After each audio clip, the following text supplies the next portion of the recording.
आशा की किरण। મોટા મોટા સંતો કહેતા મજૂરોને એને મહિને મહિને પગાર આપવામાં આવે, હાથીને પેકેજ હોય વર્ષનું. જૂના જવાનું પેકેજ આવતું 500 રૂપિયા પેકેજ વર્ષનું. તમારું કોઈ પેકેજ ખરા? ઓલે બિચારા જૂના જમાના હાથી, આ નવા જમાના હાથી, પણ બે હાથી. એને પેકેજ નક્કી હોય તને વર્ષે $50,000 મળશે.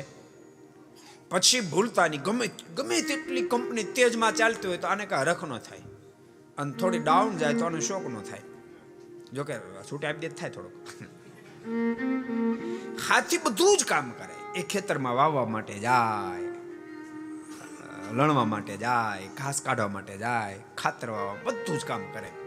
કદાચ 1 વીઘે 50 મણ કપાસ થાય એને જરાય કોટો ચડે નહીં, અને બિલકુલ ન થાય એનો શોખ ન થાય. શું કામ?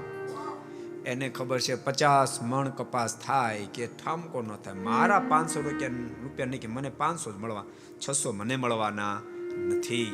એમ ભગવાનના ભક્તો યાદ રાખજો, સંસારમાં રોપડા હાથીની જેમ રહેજો, હાથીની જેમ રહેજો. નક્કી કરજો, હું ગમે તેટલું કરું તો ખરા ટાઈમે આંખ મીચાય ત્યારે આમાંથી કશું જ મારી સાથે નહીં આવે.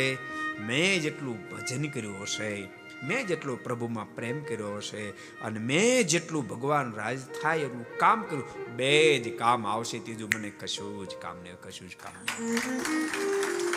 અને મનુષ્ય શરીર મળ્યું છે પણ એટલા માટે, પ્રભુમાં પ્રેમ કરવા માટે, અને પ્રભુ રાજી થવા કામ કરવા માટે.